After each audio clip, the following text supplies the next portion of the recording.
Cześć! W filmie tym postaram Wam się opowiedzieć o wzmacniaczu Technics SU R1000 i jego użytkowaniu na co dzień. Liczę też na to, że seria filmików, które wrzucę na YouTube'a, spodoba Wam się, a jeżeli tak, zasubskrybuj kanał i daj lajka. Zaczynamy więc od kartonów, które są aż dwa.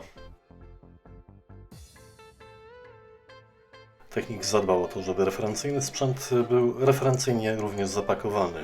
Pierwszy karton, jak widzimy po napisie, jest do transportu drogą lotniczą. Teraz natomiast widzicie instrukcję obsługi, która również jest dodana do zestawu i każdemu polecam zapoznać się z nią, czy to w formie papierkowej, tak jak mamy na filmie, czy też w formie elektronicznej, którą znajdziemy na stronach Technicsa. A zapoznając się z jej zawartością, będziemy jednak dużo bogatsi o wiedzę, która ułatwi nam podłączenie tego urządzenia, skonfigurowanie go, jak również późniejsze użytkowanie na co dzień. Sam poświęciłem troszeczkę czasu i uwagi na to, aby dosyć dokładnie zapoznać się z tym, co japońscy inżynierowie przygotowali dla nas w takiej formie. Tylny panel wzmacniacza ukazuje nam szereg portów wejść i wyjść. I zacząć należy przede wszystkim od podłączenia kolumn pod te konektory, które widzicie, biało-czerwone. Są one bardzo solidnie wykonane. Trzeba przyznać, że naprawdę grube przewody można w nich umieścić. A następnie wybrać jedno ze źródeł wejściowych wzmacniacza, których mamy całkiem sporo, zarówno analogowych, jak i cyfrowych. To już od Was zależy, co takiego podłączycie pod ten wzmacniacz. Ja podłączonych mam kilka źródeł, o których na pewno Wam opowiem, a jedno z nich na pewno jeszcze dziś zobaczycie w tym odcinku. I nie będzie to ten odtwarzacz.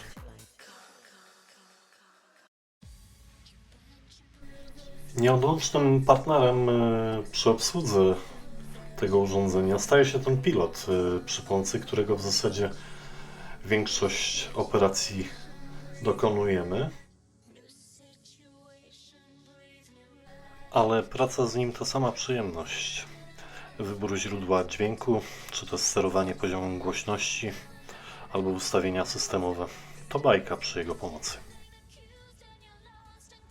I na tym etapie zalecam użycie funkcji LAPC, czyli korekcji fazy wzmacniacza dla głośników. Dzięki temu w sposób magiczny, znany Technicsowi, kolumny nabierają zupełnie nowego brzmienia. Cały ten proces zajmuje kilka minut, ale przynosi niesamowity efekt.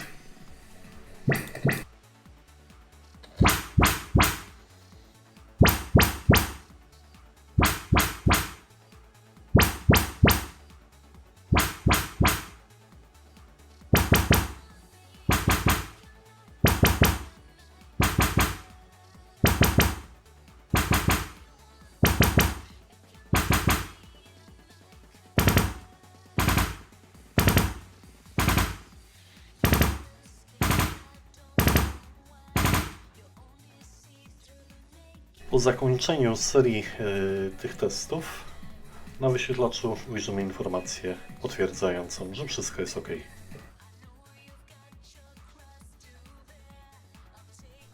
Jako źródło dla przykładu wybrałem tutaj połączenie z komputerem. Jest to dosyć proste. Jak widzimy tutaj z instrukcji obsługi wystarczy połączyć wzmacniacz przewodem typu USB-B i USB-A z komputerem, bądź też z jakimś innym urządzeniem, które nam posłuży do emitowania sygnału. A następnie, w zależności od tego, jakim systemem operacyjnym dysponujemy, czy to będzie Windows, czy też pracujemy na Macach. Przechodzimy na stronę Technicsa, skąd pobierzemy oprogramowanie. Instalujemy je i od tego momentu w zasadzie możemy cieszyć się odtwarzaczem, który przygotowała dla nas firma.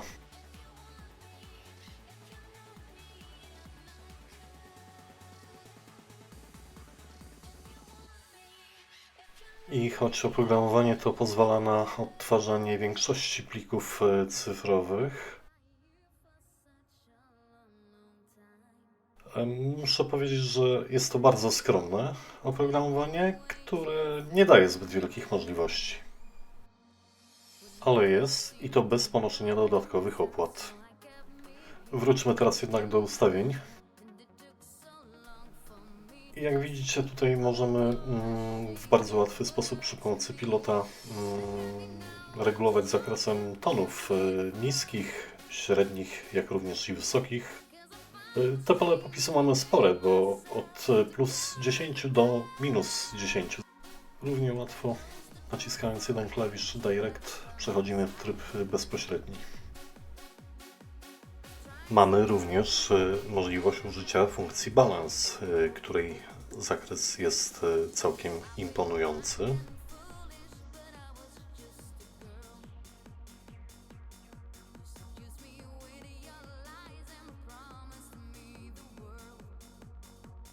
Jest też Volume Attenuator, czyli tłumik głośności, ułatwiający regulację przy niskiej głośności.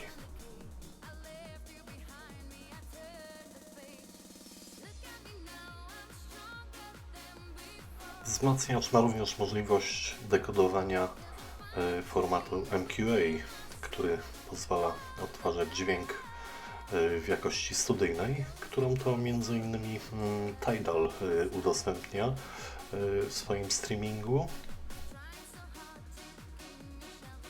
R1000 daje nam również możliwość wyboru źródeł wyjściowych dla głośników A, B bądź A+B, co daje nam możliwość podłączenia dwóch zestawów głośnikowych bądź też wyboru B-Wiring. A gdy wieczorem cieszymy się i delektujemy muzyką płynącą z kolumn, a chcielibyśmy zmienić oświetlenie naszego wyświetlacza, dysponujemy przy pomocy opcji Dimmer możliwością regulacji w 4 poziomach, 3 poziomy jasności oraz 4 całkowite wyłączenie podświetlenia wyświetlacza.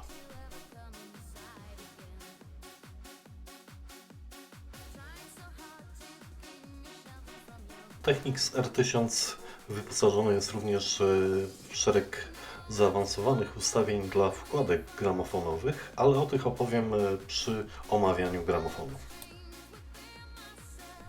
W ustawieniach również możemy wybrać, które z portów wejść i wyjść, na przykład pre-out, mają być włączone bądź wyłączone. Tak samo z rec-out możemy włączyć bądź wyłączyć.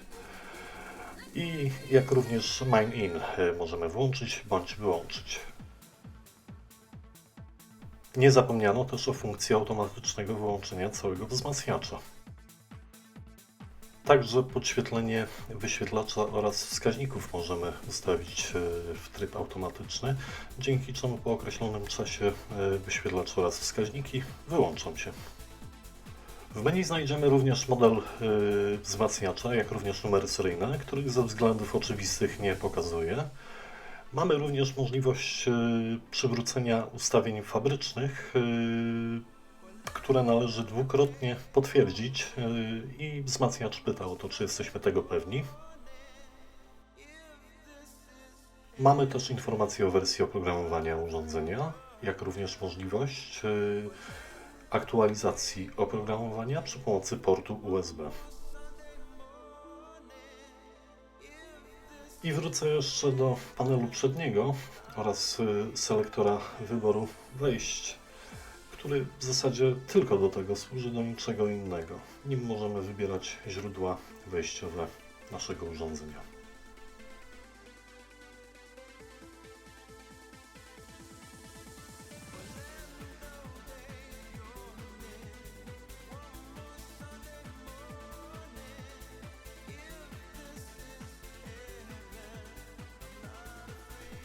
Nie omówiłem wszystkich funkcji wzmacniacza R1000, ale to dlatego, że będę chciał Wam pokazać w praktyce, jak to wygląda, podłączając również inne źródła, jak gramofon, czy też odtwarzacz sieciowy wyprodukowany przez firmę Technics. A jeśli macie jakieś pytania, piszcie w komentarzach, bądź odwiedźcie grupę, w której poruszamy temat nowych produktów. Dziękuję.